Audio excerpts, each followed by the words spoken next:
This week on the Cy Amazon Show, we're talking baseball. How can the Red Sox get Mookie Betts back? But first, we're going to go into an ad for our dear friend, Mike. Can you imagine if one of the listeners of this show was like telling their friends, man, there's this really great, funny sports show, which they'd already be lying, but there's this really great, funny sports show. You got to check it out. They talk sports, but they're ridiculous. Yeah. And then they tune in, and the first thing they hear is, this week we're talking Mookie Betts on the Red Sox. And they don't realize until, there's no way they're sticking through the ad. I'm shutting that show off immediately. It's also just the worst idea for a segment. Like, how can they get him back? No one would ever trade back. It's just such a false premise. And that is honestly, and yet still probably the best sports point we've ever made on this podcast. And this is a sports podcast. And the only way that this podcast happens is that it is brought to you by Bradshaw and Bryant, MinnesotaPersonalInjury.com. Mike Bryant, we know him personally. He's our only sponsor for a reason. And let's swing this in a positive way. Either you could think, oh, he's out of his mind. Why is he sponsoring this show? But I like to think the real reason is that we have a line of sponsors, and we chose to go with Mike Bryant because we know him personally. We text him all the time. This is not just some guy we're randomly doing ads for. He really does mean a lot to the show, and he'd mean a lot to you as a personal injury attorney. 800-770-7008 is his phone number, Cy. Yeah, if you are in any situation where you've been hurt by no fault of your own, whether it's at work, whether it's at a random business, whether it's in a car accident, you're always in the situation where the other side, adjusters and attorneys, are trying to make you think that they're doing something good for you. They're not. It's a 300-year-old scam. You need somebody like Mike on your side to be looking out for your best interest and being honest with you about what is going to help you long term, not just in the next couple days. And Mike and his team is incredible at that. The consultation is free. Ethan, what's the phone number? 800-770-7008. And what is the website? Yeah, good question, we nailed Cy. it. Yeah. Good question, Blake. Yeah. You can find them at MinnesotaPersonalInjury.com. Justice for the injured, Bradshaw and Bryant. Check them out. Let's start the show. All right, you guys, let's listen up. We won a game yesterday.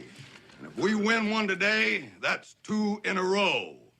We win one tomorrow, that's called a winning streak. It has happened before. So let's see some hustle. Let's jack it up a little. I got a feeling things are about to turn around for us.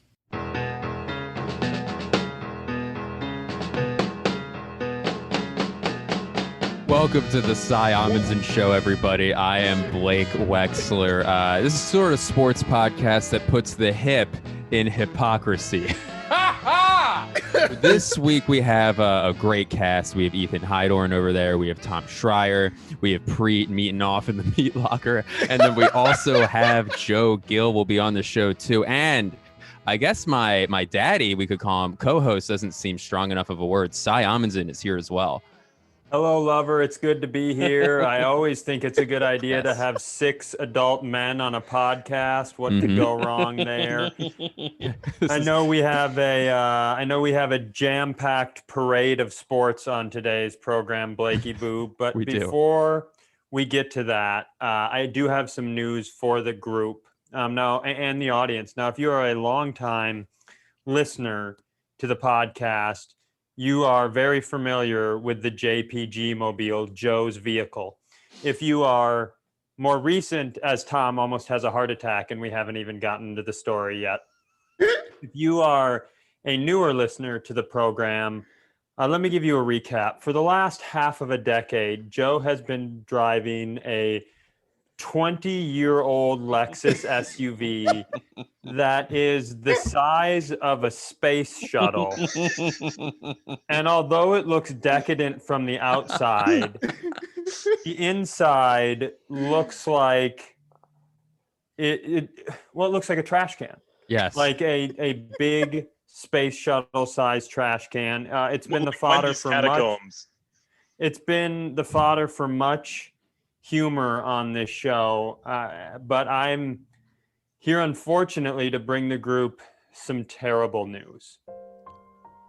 It's with my deepest regret that I inform the Cy Amundsen Show cast and audience that the JPG Mobile has been confiscated, allegedly confiscated by the city of Minneapolis for a parking violation. It's been impounded, allegedly, by the city of Minneapolis for a parking violation. And then, because Joe was told, allegedly, that he had 45 days to pick it up, and then they classified it as an actual, what's it called, Blake? Insurance? Junk. Junk. They classified it as actual junk. They found a loophole, and the city of Minneapolis allegedly sold the JPG vehicle on auction, and it's gone forever. It's sold for $11. So the city of Minneapolis allegedly sold Joe's car out from under him after telling him he could get it back. And here to read an obituary that I promise you will be 2 weeks too long is vehicle owner Joe P. Gill. JPG's Lexus was auctioned away peacefully at 11 a.m. on June 24, 2020 at the Minneapolis impound lot. The Ho-Gill machine, as it was known, was preceded and discarded by Tom Schreier's hairbrushes, all of Ethan Heidorn's numerous hair gel tubes, Cy Amundsen's many terrible one-off segments on the Cy Amundsen Show, such as Skip vs. Shannon, Power Tops and Power Bottoms, and Around the League, and Blake Wexler's hopes of Carson Wentz being a franchise quarterback. Also, does anybody remember Bummerball? Yikes. No one who ever rode in the Ho-Gill machine will ever forget the promise of luxury and comfort the vehicle was designed for. Yet years of neglect and layers of Wendy's bags gave it the character of rough living and high cholesterol that it was known for. The Ho-Gill machine's highlights included many impromptu off-roading incidences, such as driving over an empty Little League field for the sake of a high school game of Assassins, as well as an impeccable 6-CD catalog of Cracked Rearview Mirror, Good Charlotte's The Young and the Hopeless, and Dane Cook's 2-disc special, Retaliation. I'm gonna go around the room once and let everybody give their JPG Mobile memories. I'm gonna point out a couple things before we do that. One, whoever bought his car also probably bought dozens of mouse skeletons. Two, I'll give my first memory. When I was working at ESPN, Joe lost a hilarious amount of sports bets to me consecutively and was responsible for driving me to and from the airport my first year at ESPN. And he would always come and throw my bag in the trunk because my rickety body couldn't do it. So he looked like my chauffeur. And I assume everybody who worked at the airport who would see me, because it's the same security down there, I bet they thought I was the president of garbage, because this insane man would pull up, get out of a seemingly nice Lexus, load my shit in, and then he would open the door and I would climb in, and just Wendy's wrappers and chunks of Snickers and just all sorts of shit would flow out. Tom, do you have any stories about being in Joe's car? Yeah, I'm trying to think. I know we played basketball once up in Orono, and I got in his car, and like at 6'2", I had my knees were up by my chest just because there was no floor space. Yeah, it's an all SUV. The Wendy's. Yeah, it's a Lexus SUV, and the Lexus wrappers were probably like 2 feet thick beneath the seat. Wait, that's your memory of that day? We played basketball in the rain, and Tom Schreier was like, oh, this isn't a Bugatti. Who gives a fuck? Put his wet-ass basketball on my dashboard, my leather fucking dash, which left not your leather dash. And my leather fucking dash. Tom Schreier has ridden in my car for 4 minutes, and he left a stain on my dash. I'm going to tell you, anybody who can get that uppity about a car that has several nests in it is a ridiculous person. Ethan? I do remember that when Joe's car got impounded by his own mother and he had to use Cy's car for a period of time in college, he managed to, in a 2-month span, get 3 parking violations of Cy's car, which somehow didn't get impounded and sold, but clearly was 45 days away. Well, it didn't get impounded and sold because he went and got it back. My car got impounded twice while Joe rented it. And by rented it, I mean I just let him use it. Blake, any memories? It is also the car that saved one of Cy's former boss's lives. Yes. During a wedding of a member of the show, driving from the wedding to the reception, there were two options for this particular individual to take a vehicle ride over: my car or the Poop Gill machine, the Lexus. Here, just as a heads up, it wasn't two options. He was gonna ride with you, and then Joe talked him into riding in the snowmobile so he could talk to him about basketball analytics. It wasn't like, should I go with Ethan or should I go with Joe? He's like, I'm getting in with Ethan. And Joe was like, let's talk spreadsheets, buddy. Hey, not the first time basketball analytics has saved a life. And my car proceeded to get T-boned on the passenger side with glass flashing all over my body, only where the person in the passenger seat would have had a very different experience. Meanwhile, the Joe Gill machine did make it all the way to the wedding safely. So it did save a life. Size Boss was also T-boned in Joe's car because there was a T-bone left on the seat and he sat on it.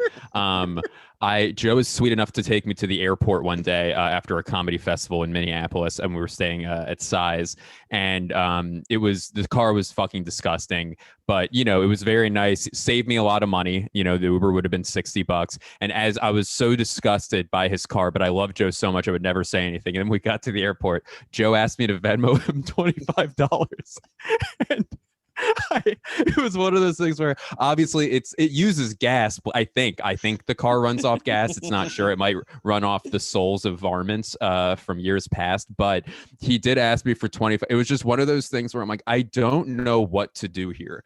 So I just gave him the $25. I'm like, I don't know if this is worth. I should have just paid all the money for an Uber. I don't know why I took this, but the company was great, and really horrible things were said during that ride that we should not recount. But yes, you would assume if you walked through the parking lot, saw the car, and peeked in the windows, you're like, oh, whoever drives this was raised by a wealthy family of raccoons. That's what the car feels like. I'll give the last memory and then we're going to move on. Yeah. And it's not one that involves me. It's just my favorite one of all time. Joe and some friends were out in downtown Minneapolis, and a friend that shall remain nameless hooked up with what I can only kindly describe as a woman who should have been home watching her kids, who were likely old enough to hang out with Joe and his friends. Holy shit. This very adult woman came home and spent the night at this very young men's house, and then the next day needed a ride back to where her family lives. And they were downtown Minneapolis, and that place was 35 minutes away. And so the two of them loaded into the back of the JPG mobile together. Joe sat in the front like a chauffeur, and a couple of minutes into the drive, a little ways into the drive, Joe got the genius idea to just put on Dane Cook's Retaliation and play the entire album, the entire drive, while he, his friend, and a middle-aged mom sat quietly unresponsive to Dane Cook material. So a typical Dane Cook show. I'm so sorry, and that's not what we're talking about. We don't do that here, and I don't actually believe what I just said. Rest in peace. So Dane rest Cook. in peace, Joe's car. So I want to start the show today with a new segment, since we're so good at rolling segments out. Mm-hmm. And we're going to call it the Wheel of Deal. Blake, can you say that in a fun voice? Oh, the Wheel of Deal. Where did a mummy just come? Yeah. He came paper. So the Ben Simmons, yeah, dude. Yeah, here's that tight show you were looking for. Dude, when a mummy comes, it's just a roll of toilet paper. It comes out of his dick, just like Spider-Man's web comes out of his hand.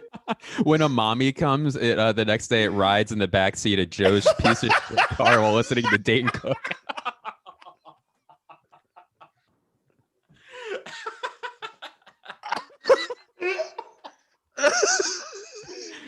Joe, go ahead. No, I can't beat that. I can't beat it.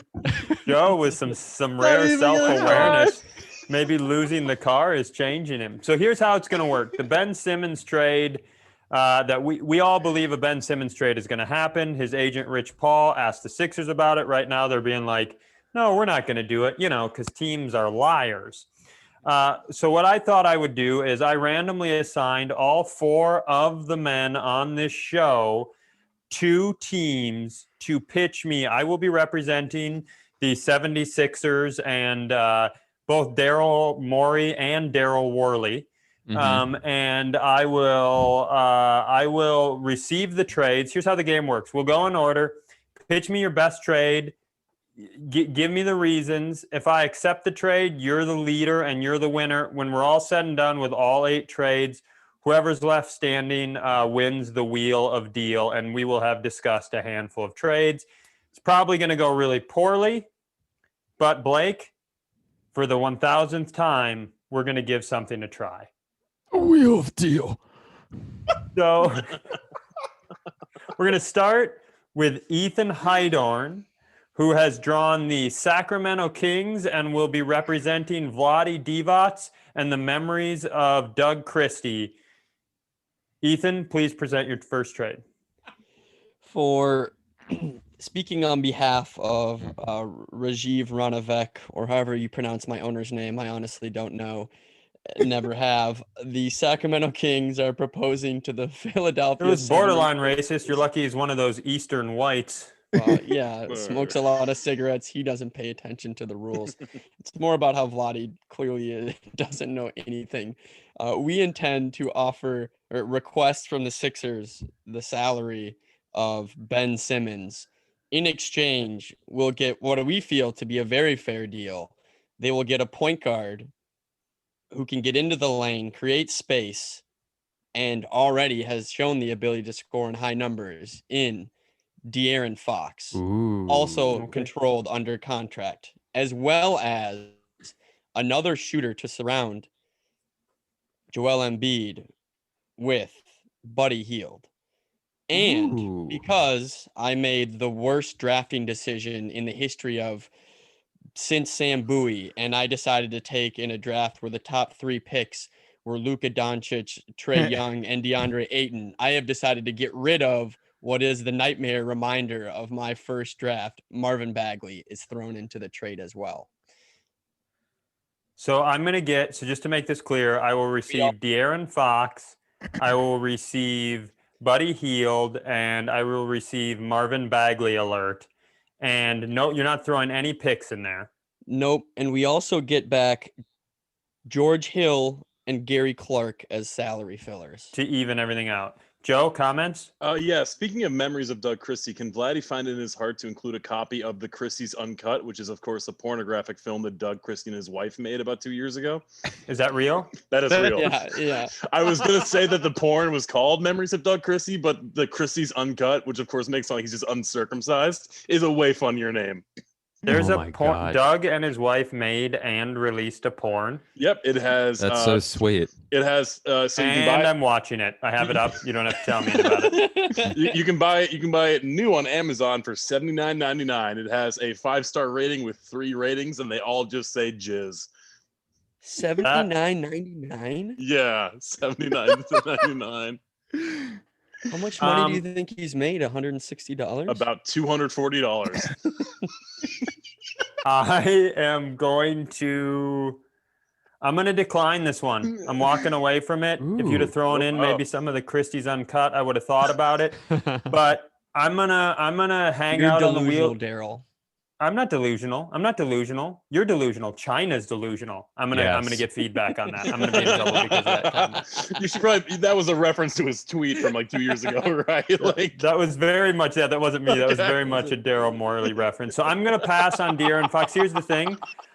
I like the De'Aaron Fox piece, and I just don't. I'm not a big enough believer in Buddy Hield. I don't want Marvin Bagley alert to even walk into my building. And you'd have to throw a pick in there for me to get interested. So let's move over to the words. Let's move over to T. Thomas Schreier III, who is representing the Chicago Bulls. And who's in charge of them? Abe Froman, the Sausage King. Is it Garf? Is it Garfield Froman? Who's in charge of them right now? Garp Hacks, is it? Yeah, there we go. Yeah, Gar Forman, John Paxson. Yeah, we'll make a deal around Zach LaVine. I think he has the aggressiveness you're looking for. He's young. You guys have the money; you could pay him. And Ben Simmons would come here. Situation where this is kind of a novice franchise because we ran it into the ground. So for the Chicago fans, a star to build it around, and for Philadelphia, a young, exciting player who brings a lot of offense that you didn't have in the playoffs. And can I ask you a question, Gar Tom? Yep. Are you going to propose me a trade, or are you just going to say Zach LaVine as a name? Is it Zach LaVine for Ben Simmons straight up? No. We throw in picks. It's whatever we have that's left after trading for Vucevic. But you can go look at the picks we have and take your pick of what you want from the selections we still have. Well, first of all, I want to thank you for doing your homework on this game and this assignment, and tell you that I really appreciate your effort. And also, to blow it out your ass, I was very intrigued by Zach LaVine, but since you don't even seem to know what your current team's assets are, I think I would rather take just a wet handshake from Vlade Divac and Marvin Bagelert. Would you also take a wet handshake from Doug Christie, or is that off limits? Doug Christie's hands aren't even allowed in my neighborhood right now. No. I clicked the cover of that video up, and it's heartbreaking. Yeah. It's really hard to look at. So I just got bummed out. Let's move over also, when you look at it, Doug, it's hard. Oof. So let's move over to JPG, who will be representing the Toronto Raptors. Joseph? All right, so a little bit of a roundabout way of getting this deal done, but my central thesis: what does Philadelphia need? They need shooters, right? You need shooters, you need defenders. So my offer is OG Anunoby, one of the best two-way wings in the entire NBA. He's a 40% three-point shooter, lockdown defender. I'm also going to give you the backup that you always need for Joel Embiid, and Chris Boucher, who also shoots 38% from three and 51% from the field, plays great defense, and Aaron Baines to make it all work for Ben Simmons. Do we have a deal? First of all, I want to thank you for actually doing a good job in this segment. When I pitched this idea to the group, I thought Ethan and Tom would nail it and Joe would be a fucking psychopath. And here's Joe doing the best job you could possibly imagine. I'm going to confer with former GM and friend of the program, Elton Blake Wexler Brand. Mm-hmm. Blake, as the head Sixers fan, that's a pretty strong trade. I'm a little concerned about the lack of upside, given the upside you're shifting out in Ben Simmons. We should get some picks here, correct? Yeah, of course. This is Elton Brand. I just want to thank the franchise for making me basically a figurehead after demoting me and replacing me with Daryl Morey, and yet keeping me in a fairly nominal position. So it's been good for my confidence and my career. It's interesting. I actually really like Ethan's trade the most by far. Actually, the Kings. I think De'Aaron Fox would fit really well on this team. I also just really like him as a player, and that Buddy Hield contract is kind of brutal, and obviously the Bagley of it all. But I think De'Aaron Fox. I would much rather have De'Aaron Fox than I would Zach LaVine. Whoa, time for Mazai to swing back. In my guys, you're getting playoff pieces. You know these guys can play in the playoffs. They've made runs before. Sure. They've won championships, in fact. De'Aaron Fox, not a shooter, so how's he different from Ben Simmons? And also never played in the playoffs. You know if he's ready for that stage. If you're paying a lot of money to De'Aaron Fox and can't space the floor, get Joel involved the way he needs to, and he's being selfish because he don't know what it takes to win, that's a really sketchy trade. I think that the upside is much higher with Toronto because you know what you're getting. You're getting what you need the most, and that is shooters and defenders. Interesting. Okay, so we got 3 trades down. We've got 5 to go. I'm going to go to Blake for your first trade offer. Yes, I have a trade. So the first one's just between 2 teams, and then the other one's actually a 3-way deal. But the first franchise I'm representing is Sauce, and it is 500 jars of Trader Joe's fat-free pizza, 50 Rouse marinara, 10 Rouse sensitive marinara, 100 gallons of Prego, and a lifetime supply of Ragu, which equates to about 11 years. And that is in exchange for Ben Simmons and Danny Green. Now, my concern here is that although guys in Philly are dumb enough to care a lot about Sauce, this isn't New Jersey. So I'm worried that you overvalued the concept of Sauce Mm. to me as an individual and as an organization. I'm going to put it on the table. I'm going Okay. to swing back around to Tom for his second deal, where he will be representing Greg Popovich and the San Antonio Spurs. Yeah, I'll give you DeMar DeRozan in our first round pick this year. Tom, right to the point. DeMar DeRozan in the first round pick. Doesn't give any reasoning. Somehow he's the worst at this game, even though he's the best at the show. I mean, here's the thing. It's actually not all that different. DeMar DeRozan, older player, proven, 4-time All-Star with Toronto. He was not the issue in Toronto. Kind of got the raw end of that Kawhi deal. And I think obviously they upgraded with Kawhi, but this is a 31-year-old player willing to, or able to win now. And so you move him over there, and this is a perfect situation for Ben Simmons. Good coaching, good structure. It's kind of the player that they feel like San Antonio feels like we can turn it around with a star like this. What's that pick, Tom? What number is that? It's number 12.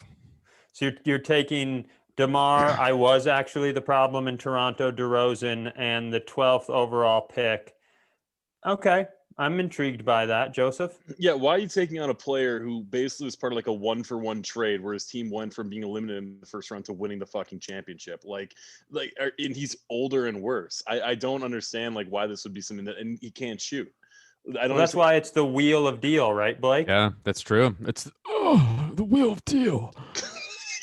Joe Gill, you are now representing the Portland Trailblazers in the suitor that I was most interested in hearing from. Absolutely. I'm once again going to cut right to the chase. You need shooting. You need shot creation. I'm going to give it to you. This is the best player, best fit in the entire game right now. Put it on my stomach. McCollum. I'm not giving you Dame Lillard for Ben Simmons. I'm not giving you a top 8 player on a fair deal for a guy that is at his lowest value it's ever been. But I'll give you the next best thing. CJ McCollum, proven shot creator, can score 25 a game. Deadly from 3, can create his own shot. There's nothing wrong with this guy. And for 2 sweeteners, we're going to throw in a first-round pick, top 12 protected, and a young up-and-comer who everyone is kind of sleeping on, but really fits the system well in Philadelphia, in Nazir Little. Only 20 years old, 35% from 3. He can space the floor, rebound, and defend. He's a great fit next to Joel Embiid. You got to be thinking fit around Embiid. Simmons and Embiid didn't work for what reasons? Shooting, shot creation, whatever you're going to say it is. You need to put the right pieces around Embiid, and these two guys go a long way, plus the sweetener of a top 12 first-round pick. Ethan, your last pick is your last trade offer is the one that I'm waiting to hear from, because I've been told they would badly like to trade for Ben Simmons. Ladies and gentlemen, Gerson Rosas and the Minnesota Timberwolves. Yes, thank you. I know this isn't the usual podcast I like to go on, but I'm happy that I was finally invited on another local Minnesota sports podcast. And I'm here today to discuss a trade proposition with you, Daryl. I know we go back to our Houston days. We go a long ways back. A lot of things I wanted to say to your face, never did.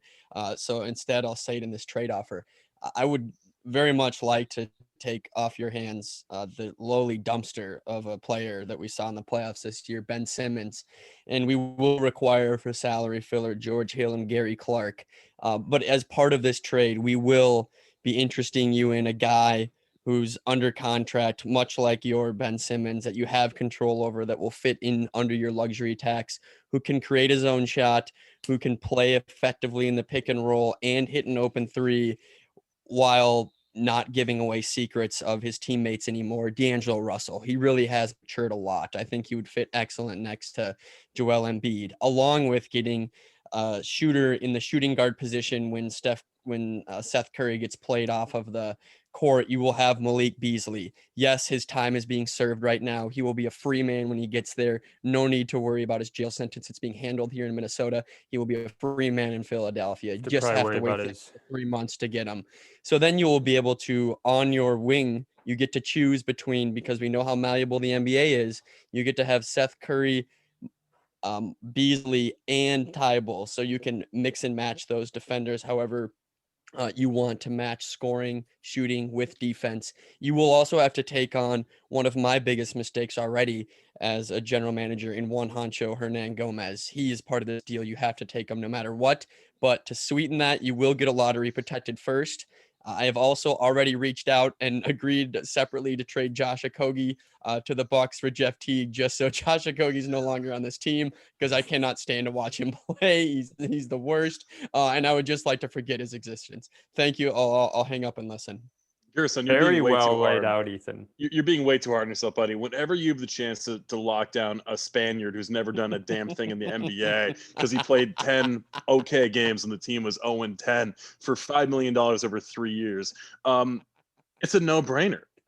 What are we here for? Putting butts in seats? Check. Winning games? Check. Power forwards who can't shoot, don't rebound, or defend? Check. I mean, like, you're being too hard on yourself, man. Our final trade offer comes from Blake Wexler and whoever he's representing this time. So the teams that I have here are the Sixers, obviously. Then I also have Cy's personal life and the Cy Amundsen Show podcast as well. So Cy's personal life will be giving up his brother Greg's dog Norm, his Vikings t-shirt, you know the one, Chad Daniels' home address, and Brian Miller to the Sixers in return for Tobias Harris, Tyrese Maxey, and this year's first round pick, which is in the mid to, I believe, high 20s.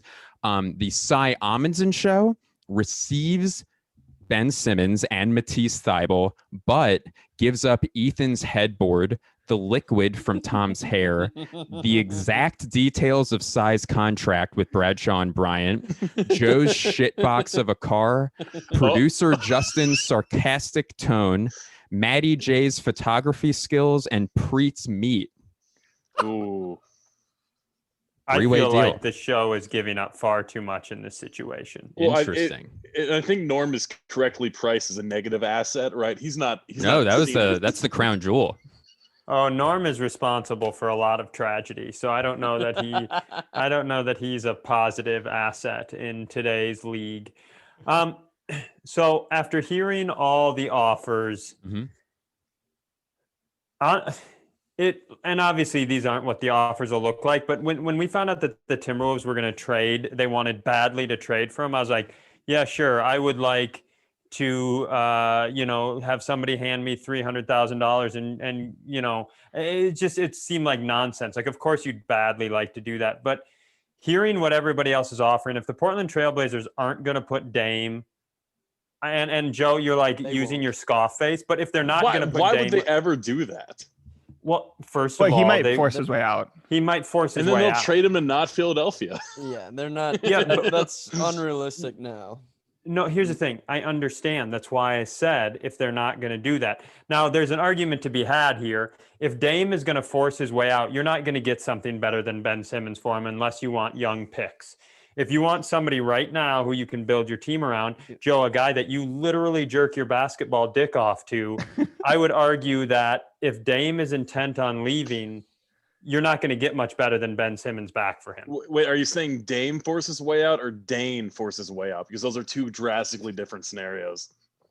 And my surprise here is, and if Pascal Siakam isn't offered in the Toronto option, how are the Timberwolves somehow the most, like at least near the top of appealing deals here? How is that fucking, Blake, as a Sixers fan, how the fuck is that possible? Am I reading that wrong? Or does D'Angelo Russell, a pick, and Malik Beasley, who's a fucking beast, does that interest you at all? Because I thought that was a hilarious offer until I've started reading and hearing and then playing this game and seeing everything else. The Sixers in the past actually have been interested in what's his face and D'Lo, but what is his name? That fucking Malik player that Beasley? Yeah. D'Lo, yeah. But I would probably rank that trade third as a Sixers fan. I would put Joe's Portland trade probably number one, even without Dame. I would, if the Sixers, though, you'd have to cut that protection probably in a half, though, for me, because if Dame leaves as well, like that's not, like that they're kind of at risk of falling below that, that 12. Like I don't think, McCollum straight up for, being the crown jewel of the deal for Ben Simmons is enough. So I think that pick has to be better. Then I do like the De'Aaron Fox deal. And honestly, I don't mind. I kind of like the T-Wolves deal as well as the third one. I just can't. Maybe I'm just way more negative than everybody else on the show or in the entire NBA on D'Angelo Russell. I view him as such a negative asset, and I suppose that's probably not the universal case. Yeah, Tom. I mean, no, I feel like most people see him as a negative asset. I feel like Chicago screwed themselves here. Like they'd have the number 8 pick. And I think you're in play. I mean, unless you just out on Zach LaVine, it's a very different player, but it seems like that's kind of what they're looking for. If they, I think they'd rather have the offense first player, right? Who's aggressive in the playoffs. And I don't think LaVine would shy away from the spotlight there, rather than the defense for Simmons because of how the NBA is and just how max money works. And also because LaVine's cheaper, but it's crazy that they made that move for Vucevic. And we look now and you're like, you'd much rather have that pick to package to make a move like this. I don't think there's any way that D'Angelo Russell would either be seen as a positive asset or a good fit in Philadelphia. I mean, on paper, he does a lot of things that you'd want him to do, but on the court, he's constantly taking early in the shot clock mid-ranges, early in the shot clock contested jumpers. I don't think Joel Embiid would put up with that for more than a month or two before he's looking around like, what the hell's going on here? I think it'd be very hard for the Wolves to get anything done. I think they missed their opportunity, and that was last summer. I mean, if you would have shopped D'Lo aggressively before we knew what a clusterfuck this was going to be, maybe they could have gotten Ben Simmons' pride away, but they've waited too long, and their assets have depreciated faster than even Ben Simmons has. Well, first of all, that's not true. There's literally that's 100% true. No, Ben Simmons might still be a better asset than D'Angelo Russell, but in terms of actual depreciation from where they were at the beginning of last season to where they are now, there is no single person in the entire NBA who has depreciated more than Ben Simmons. Now, he was up higher than almost anybody else we would possibly talk about, but no one has gone through the depreciation that Ben Simmons has. I disagree with you. I think that the one thing that D'Angelo Russell had going for him throughout the entire thing with the Warriors, that like there was this idea that D'Angelo Russell was a floor establisher, and that we already knew he wasn't a ceiling raiser. We thought he would be someone that would make you better overall, though. What these past year and a half has shown is that like he doesn't even do that. He's just out there collecting stats, taking bad shots, ruining the offense. I don't think that there's anybody who's looking to win any amount of games who would take D'Lo on and look at him as a positive asset in any way. No, I don't disagree with that. That's not what I'm saying. I think that's a 100% correct take. I'm just saying that pales in comparison to what happened to Ben Simmons in this playoffs in terms of his value. Now, I still think there's going to be endless GMs who are thrilled to buy low on him. Yeah. But I'm just talking in relative fall. Like I would still rather have where Ben Simmons is at versus where D'Angelo's at. But I in the last 10 years, I don't know that I can think of anyone who's gone through such a regression in value in such a short period of time, where going into this season, I think the conversation was Ben Simmons is a top 12 player possibly in the NBA. And we don't know who's the problem. To whether you agree with it or not, anyone who watched this year's playoffs is like, this guy is barely top 30 and you can't play him at the end of the game, and he's a problem, Tom. What is the best situation for Ben Simmons? Because part of the mistake I made here is I was like, if I'm Ben Simmons, I would love to go to San Antonio. They're relatively anonymous, or there at least aren't like expectations there anymore, but you have the established coach. And I was like, if he's the guy in Chicago, like if he could figure it out, I think that'd be awesome for him. Like he'd move all of a sudden into a high profile place because of the size of the market and because of what the Bulls are. But is that the situation? Is it something where he's really anonymous, like in Orlando? Or is it like, I'm just wondering where like Ben Simmons would thrive and what team really should be pressing, even if they don't have all the assets right now. Yeah, Joe, real quick before we move on. Yeah, to answer Tom's question, I mean, they're a dark horse right now. I haven't seen them linked to Ben Simmons, but it is undoubtedly, if it's not Milwaukee, and that's like basically saying that Narnia is the best place for him, they'll never trade for him, obviously, it's Toronto. Toronto has a lot of the pieces that the Simmons needs to be successful. They have the shooters, they have the defenders, they have guys that they can get rid of who were not, really contributing that much. The question really kind of becomes, is there a good fit with Pascal Siakam? Because I'm not sure if there's a better fit for Ben Simmons as far as a starting point guard in the NBA than Fred VanVleet. Fred VanVleet is happy to be catch and shoot. He's not that great in pick and roll. There's nothing better than Ben Simmons creating and getting Fred VanVleet, who's great and moving off the ball, his looks in a way that would be just deadly for the rest of the East. I think that I'm not sure if Toronto's going to go for it, and Siakam's a big question mark, but all the other pieces, especially if you don't have to give up OG Anunoby to bring him there, if you could get I thought about doing a Siakam for Simmons swap, but I didn't think anyone would go for it. side than Ethan? I think Siakam is a dark horse to wind up in Golden State.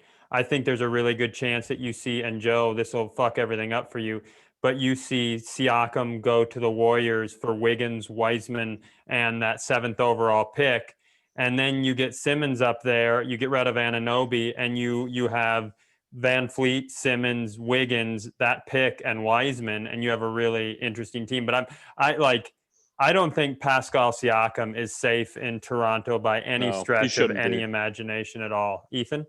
Just on the relative point of Simmons' value, if Daryl Morey's not the GM of the Sixers, he probably gets traded straight up for James Harden, one of the top 40 players in the history of the league.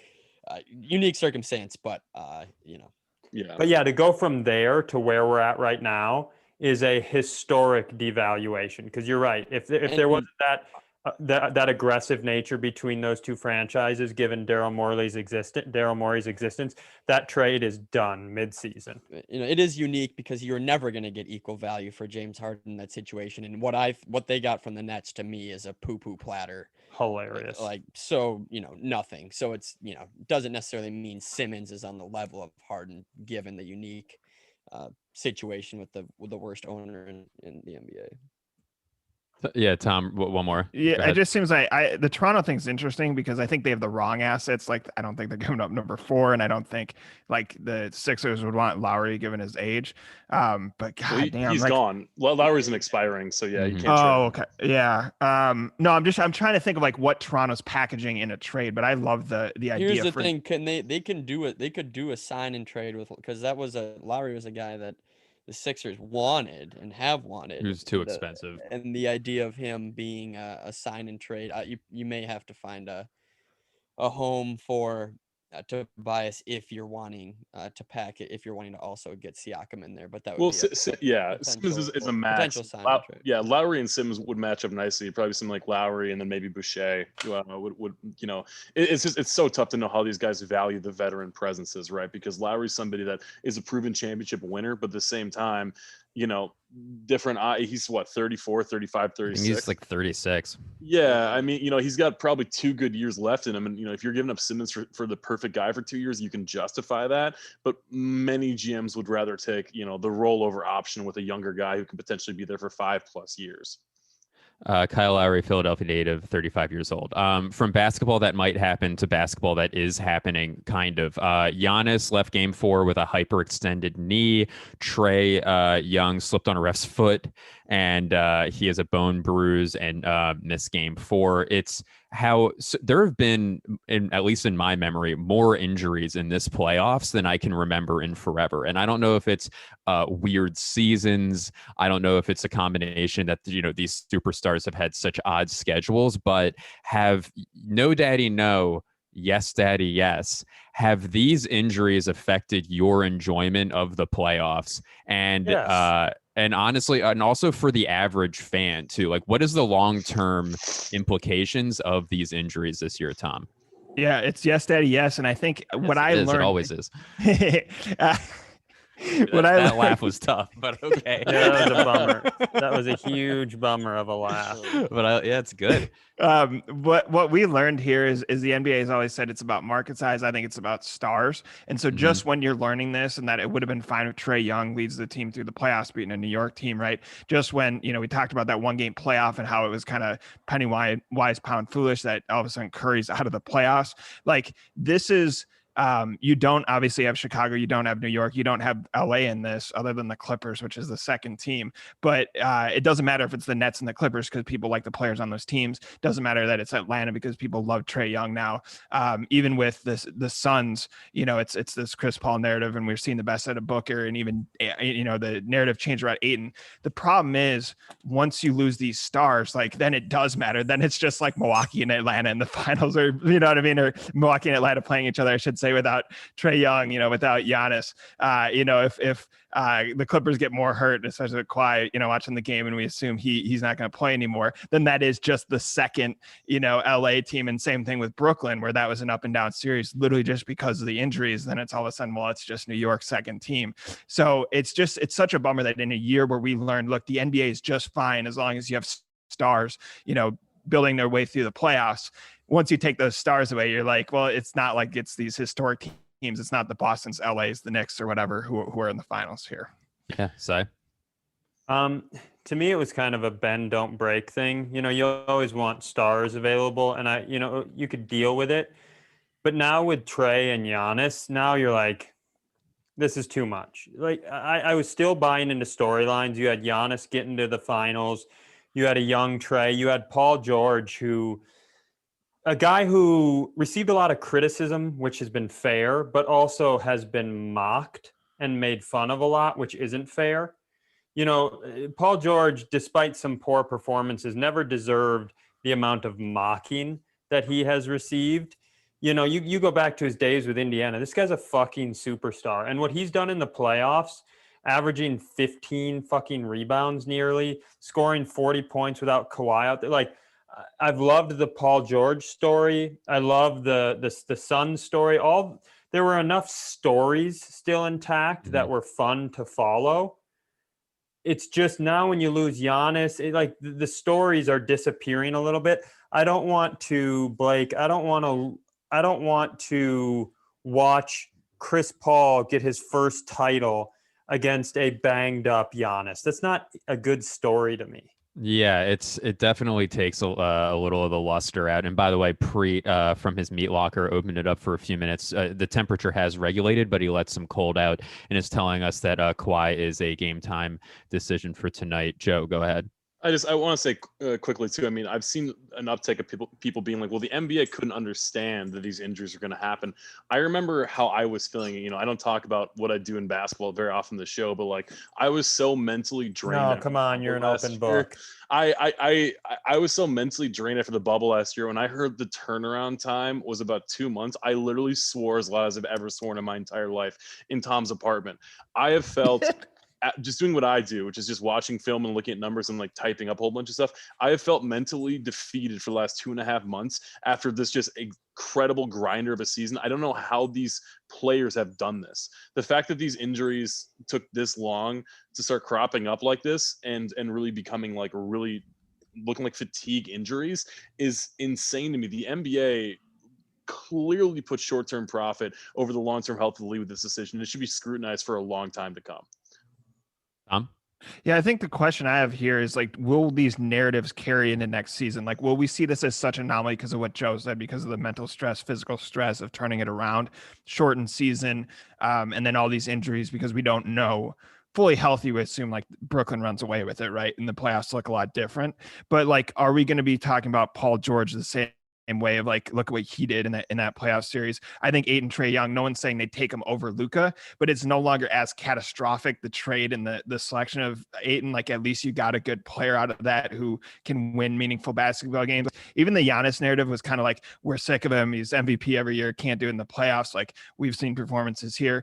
Do you think that we're going to see this as an anomaly, not just the champion but the players themselves, or do you think these narratives carry into next season, which should be regular rest in the offseason, 82 games, all that stuff? Well, it gave us, because of injuries, it gave us something that felt like the NBA, where you have 4 teams that never win with a chance to win, and it was fun to watch them and root for them. But you know, it just gets to a point where even when those teams are getting hurt, it just, you know, everybody talks about Kawhi. You know, I keep hearing talking heads say like, nobody ever thinks about Kawhi's title is with the Raptors as anything less than a title. Well, I do. I never think of Kawhi's title with the Raptors as, and like, he won it. It's not his fault somebody else got interested, but I never think of that title without thinking about the Golden State injuries. Never. Yeah. And the idea that in 3 years, if Chris Paul beats if he beats a Giannis list, yeah, like you're going to think that's as good as Dirk Nowitzki beating the Miami Heat. You're just not. That's not how it works. And this is next question I'm going to ask, kind of a loaded question because a lot goes into this, you know, like including patriotism, which is a thing that we make fun of a lot on this show, but it is a very real thing. Is is it stupid that players like Kevin Durant, who just came back this year with after an Achilles injury, and there's a bunch of other players on this Team USA roster that's flying across the world, to compete in Olympic Games that's already like, what the fuck is going on over there? Is it dumb that these that these players are doing this, or are they more like, do you see a more heroic storyline, or like, should Kevin Durant go overseas to play in the Olympics, Tom? Yeah, I don't think so. And I've always been a proponent of put your best team out there. I think it's important that U.S. maintains their status as the best, country, basketball country, even though we've seen obviously surprise, Tom. Surprise, Tom. Bouncing ball, brother. Even though we've seen, international players take over the NBA. Tom's family actually has a 33% ownership stake in the Olympics. It's true. But I just think it's bad. His grandpa invented those rings.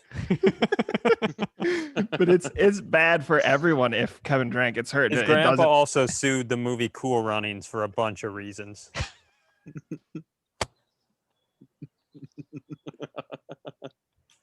His grandmother laid that egg.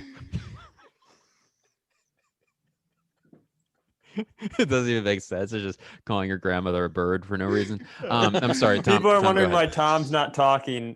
You'd think it's because he's laughing really hard. It's actually because I just told one of his family secrets. It's true. Yeah, he's shredding documents actually in the background of his video call right now. Is it weird that he's yelling, feel the rhythm, feel the rhyme, get on up? It's fraud time. Yeah, Tom, did you just shred the deed to the city of Athens? What's going on back there? Oh my God. And it was written on granite. You have a hell of a fucking shredder, Tom, your family. This is completely unrelated, but yeah. Tom owns a dog named Lehman Brothers. He had two twin golden retrievers named Fanny and Freddie, but he took them back out and shot them in the heads a couple of years ago.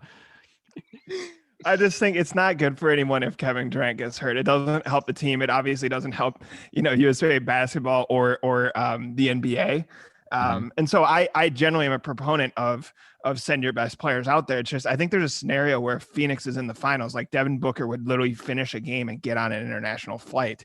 And I just that for 100 different reasons, whether it's, lack of sleep, fatigue, also like he should just be able to enjoy a finals win, like any of that it's just not good. And so, yeah, this is a more of an Olympic problem because of vaccination rates there and concerns beyond that, just with the Olympics in general. Surprise, Mr. Anti-America gonna bring up the vaccines again. Yeah, but it's also just bad.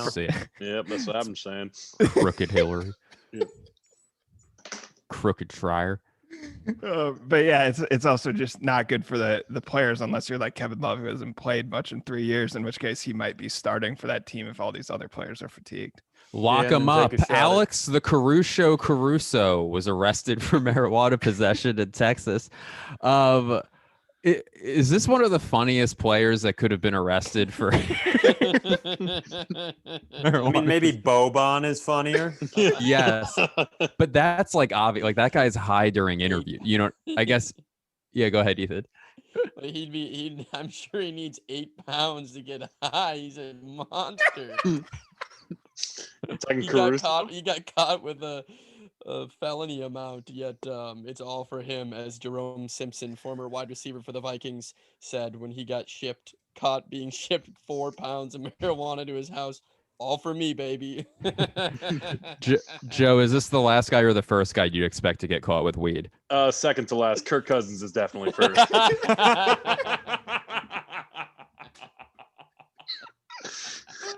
I would love to see a Pizza Ranch commercial of Kirk Cousins just aimlessly wandering around a buffet with bloodshot eyes, just like, oh man, dude, can I have all this? Also, what is Alex Caruso doing in Texas? Well, I don't know why that made me laugh. I don't know, man. Smacking cheeks or something. I mean, he had a lot of weed. He wasn't just like going to church and playing poker. He had enough weed that we heard about it. Like that's a lot of weed. Moving on to the final topic we'll be talking about today or tonight, depending on what time you listen to this. Demarius Tom. Wait, go ahead. A report just surfaced. So Alex Caruso also apparently stole his grandmother's car and a cap gun from a Mankato Walgreens in addition to the weed. That's a pretty cheap shot. I thought that was gonna be funny. I thought it would play well. Sorry. Yeah, a I'm lot not of people from the remember area a that would story I under- told. A lot of people remember a story we told on the show 4 years ago, Joe. We're just gonna chalk that up to a Joe reference. A guy who can reference something that happened decades ago as if it happened yesterday. Demaryius Thomas is retiring. He had one of the best 5-year runs of any wide receiver, 535 catches, 7,332 yards, 5 touchdowns, and 64 wins with the Broncos from 2012 to 2016. Only Jerry Rice had a better 5-year stretch. How does he rank, like, in your head? Do you consider Demaryius Thomas in that echelon or being worth mentioned in the same sentence as Jerry Rice over a period that long? Or like, how are you going to remember him, Tom?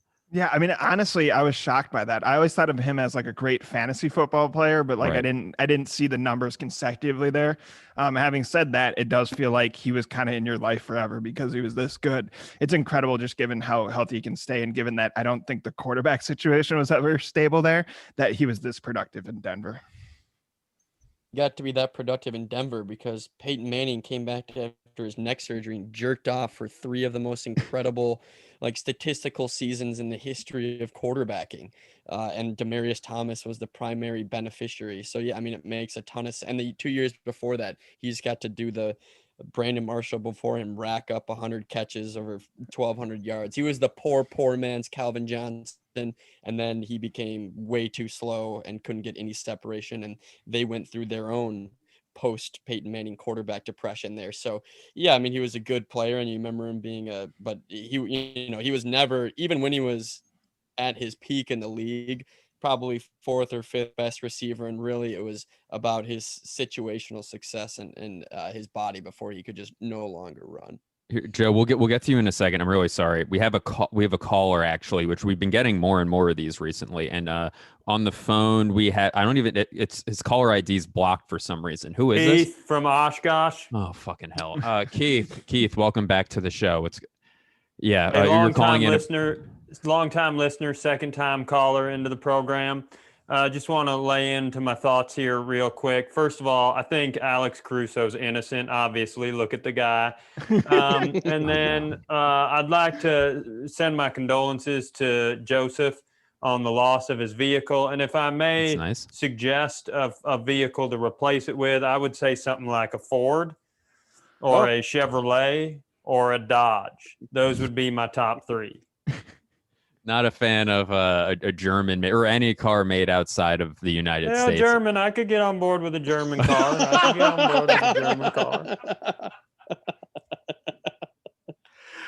Do you have any thoughts on this Demaryius Thomas retirement announcement? How would you compare? What wide receivers would you put above Demaryius Thomas? I guess of like recently. Well, obviously, Steve Largent is an all-time great. I don't think he gets enough respect or gets mentioned often enough. Julian Edelman has had a really nice career recently. I'm a big Wes Welker guy who I believe played on that same team and didn't get the credit he deserves. Follow-up question, where are Subarus from, Blake? I believe they're from Australia, actually. So I could see Joe driving a Subaru then, too. I could see that being a nice vehicle for Joe. So I'm going to hang up and listen.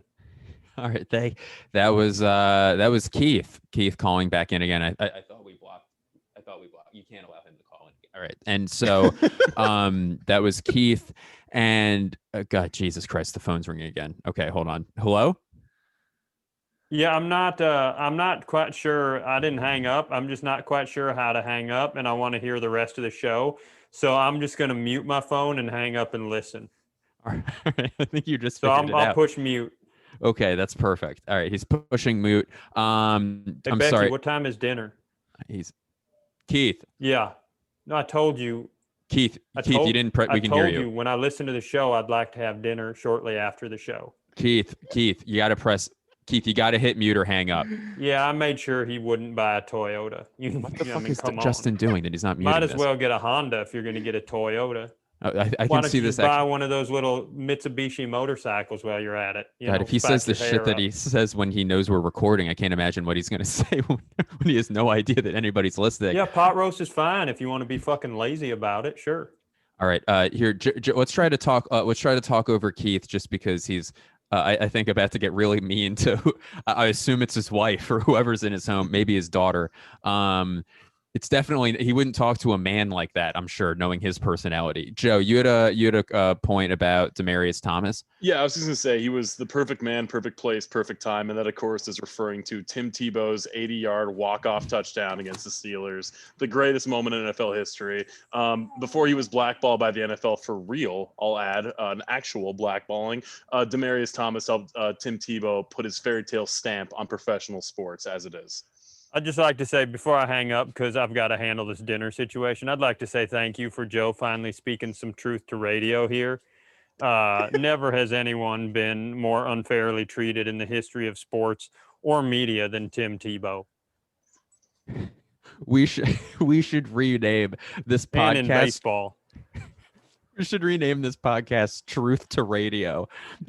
I think we need please write that down, because I really wrote "Truth to Radio." And by the way, speaking of Preet, I think from the "You're a Dumb Guy" desk, I think we might let him out of his meat locker. Preet, what's the name of the segment that you're about to do?